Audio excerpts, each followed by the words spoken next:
शहर से आई बस गांव के बस स्टॉप पर रुकती है। श्याम के हाथ में एक पुराना झोला है, चेहरे पर थकान, लेकिन आंखों में कुछ कर गुजरने की चमक है। वो बस से उतरता है और चलते हुए अपने घर पहुंचकर दरवाजा खटखटाता है।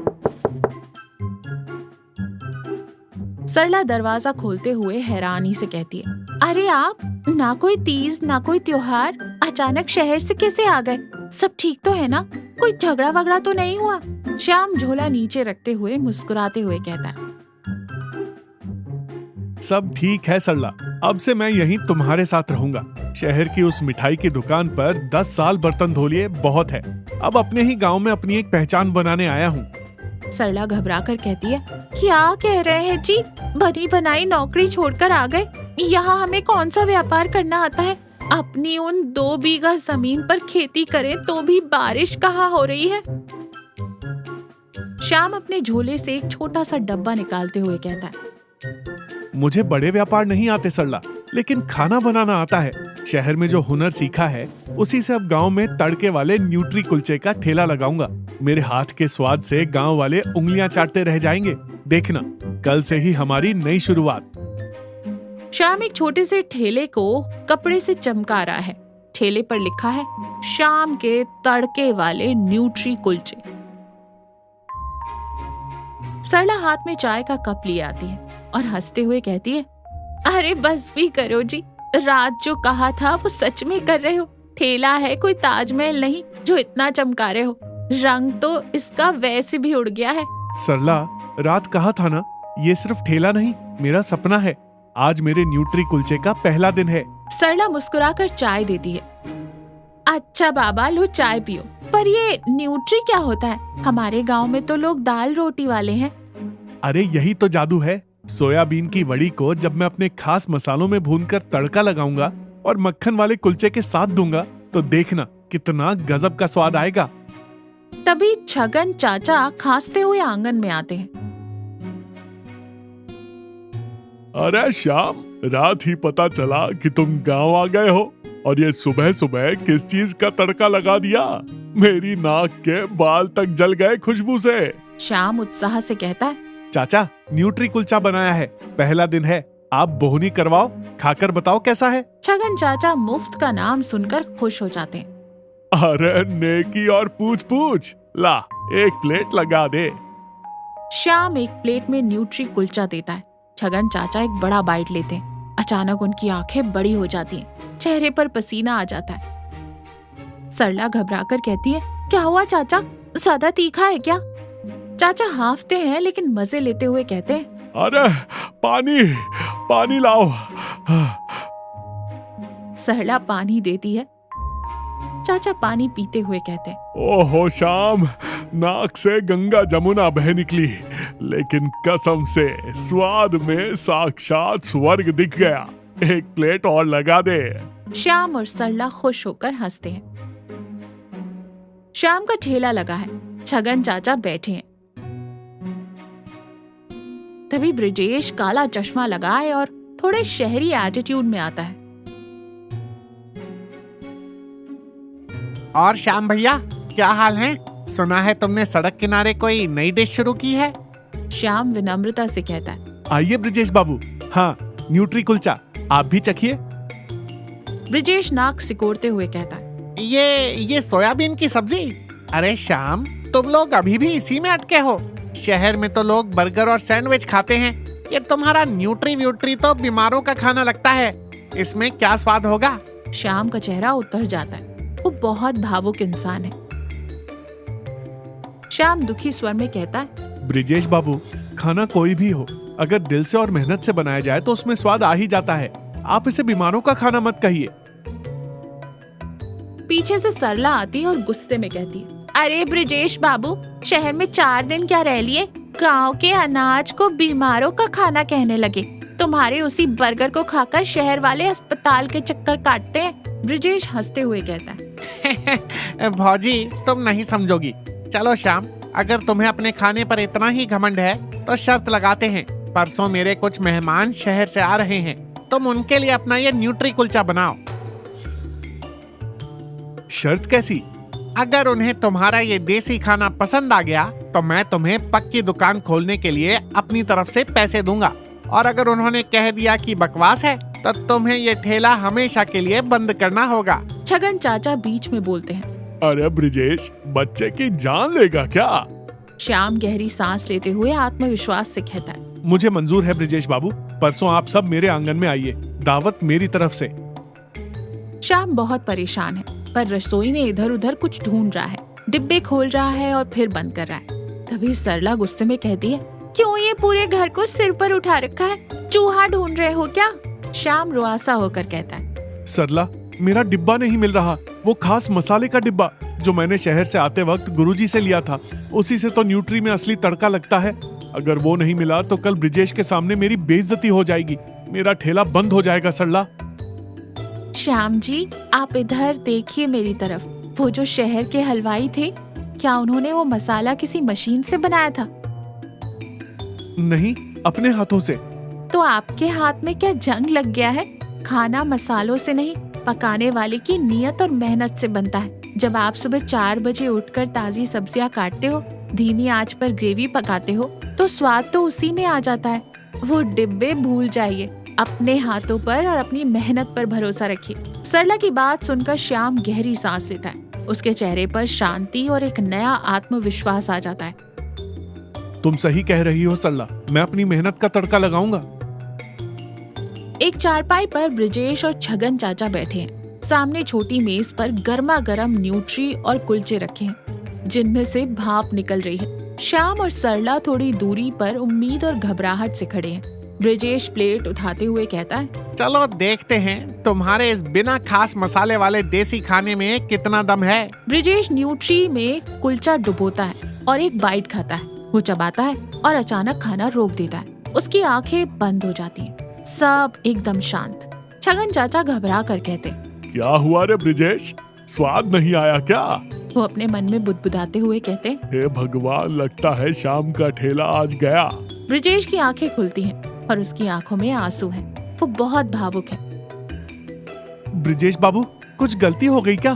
ब्रिजेश गला साफ करते हुए रोंदे हुए गले से कहता है, श्याम, जब मैं शहर गया था तो मुझे लगता था वहाँ का डिब्बा बंद खाना बहुत बड़ा रुतबा है, लेकिन आज तुम्हारी इस एक बाइट ने मुझे मेरी माँ के हाथ के खाने की याद दिला दी। वो ताजे टमाटर, वो धीमी आंच पर पका हुआ प्यार, शहर की कोई मशीन ये स्वाद नहीं बना सकती।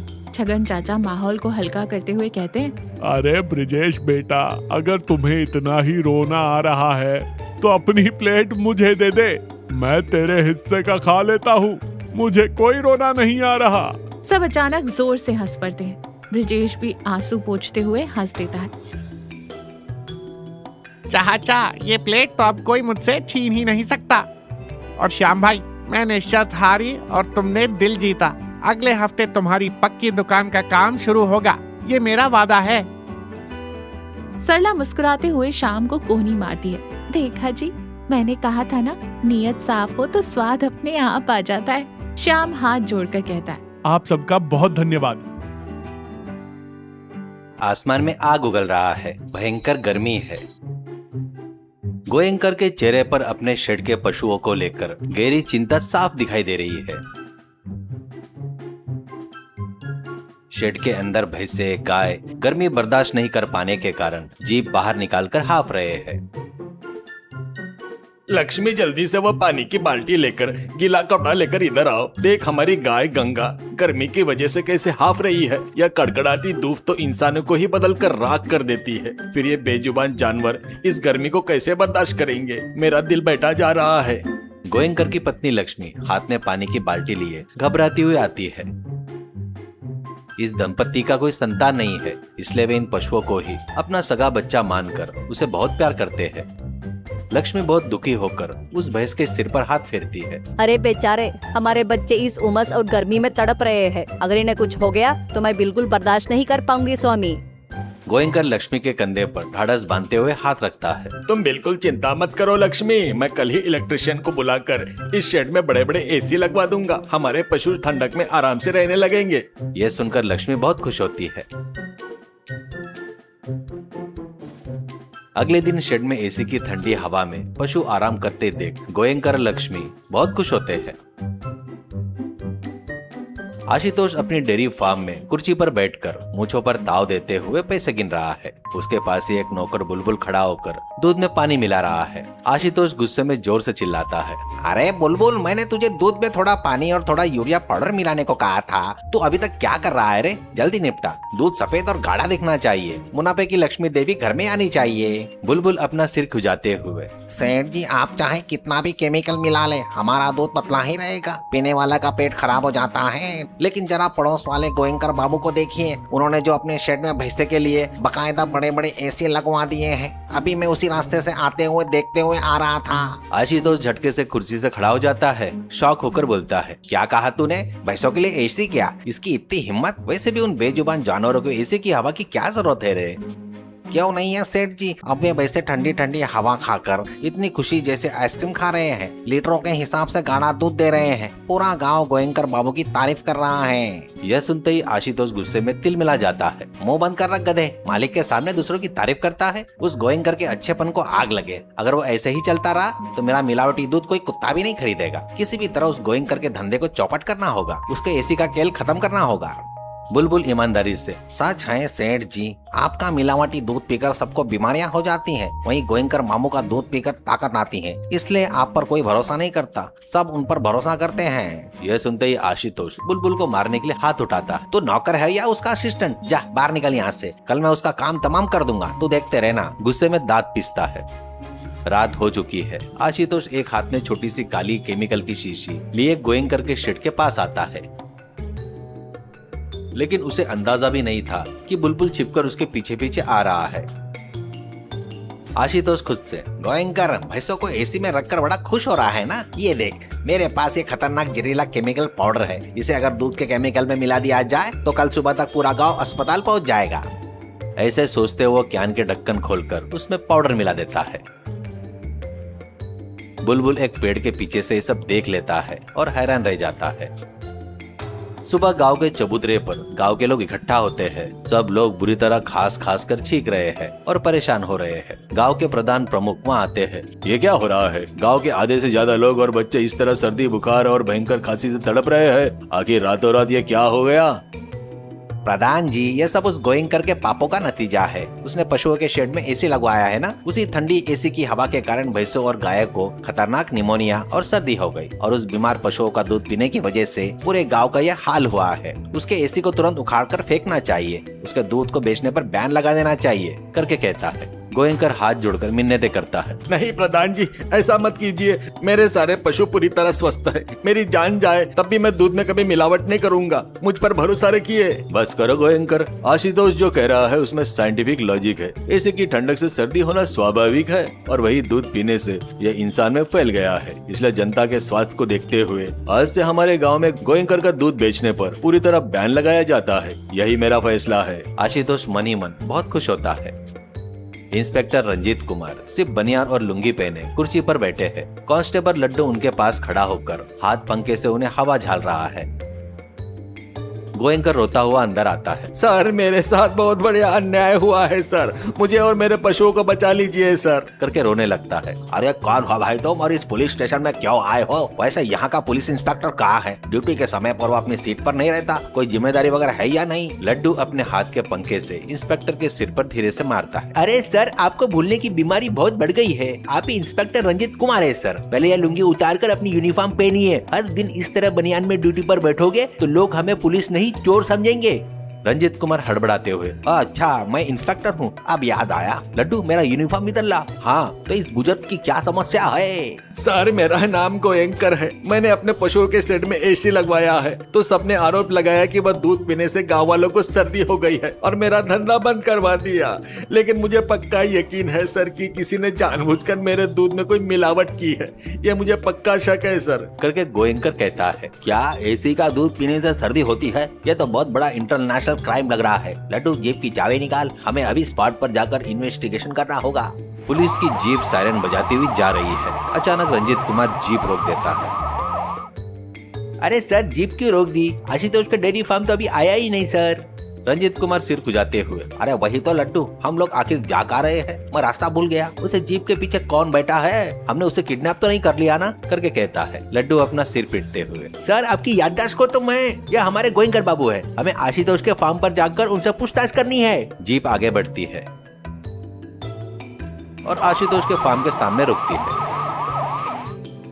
आशुतोष झूठी हमदर्दी दिखाते हुए आता है। आइए इंस्पेक्टर साहब, उस गोइंकर के एसी का दूध पीकर मुझे भी थोड़ी सर्दी हो गई है सर, क्या आप उसे गिरफ्तार करने आए हैं क्या, करके कहता है। वह तो मैं तय करूंगा, लेकिन तुम इतने यकीन के साथ कैसे कह सकते हो कि एसी की ठंडक की वजह से दूध खराब हुआ है, क्या तुम्हारे पास कोई लैब रिपोर्ट है क्या? अरे सर यही तो साइंस है, एसी में रहने से इंसानों को सर्दी हो जाती है, तो क्या भैंसों को नहीं हो सकती क्या? और वही ठंडा दूध पीकर लोग अस्पताल नहीं जाएंगे तो कहाँ जाएंगे? तभी बुलबुल, यह बिल्कुल झूठ है सर, हमारे सेठ जी जो कह रहे हैं वो 100% झूठ है। जब से गोइंकर बाबू ने एसी लगवाया है, हमारे सेठ जी को इतनी जलन होने लगी है कि उनकी रात की नींद उड़ गई। उस रात उन्होंने एक काली केमिकल की शीशी निकाली और गोइंकर के दूध के कैन में मिला दी। मैंने अपनी दोनों आंखों से ये सब देखा है। ये कह रहे थे कि कल से पूरा गाँव अस्पताल में होगा और गोइंकर बाबू का धंधा बंद हो जाएगा। सर मैं झूठ नहीं बोल रहा हूँ सर, वो खाली केमिकल की शीशी ये है सर, देखिए, करके कहता है। बुलबुल अपनी जेब से वो शीशे निकालकर इंस्पेक्टर को देता है। वेरी गुड बुलबुल, लड्डू इसे ऐसे सख्त सजा दिलवाओ कि कोर्ट भी याद रखे। वैसे इस आदमी ने जुर्म क्या किया मैं फिर से भूल गया, यहाँ हम किस लिए आए थे? लड्डू बिना कुछ बोले आशुतोष के हाथों में हथकड़ी पहना देता है। दूसरी तरफ गोयंकर की भैंस से एसी की ठंडी हवा का आनंद लेते हुए बेहद खुश दिखाई देती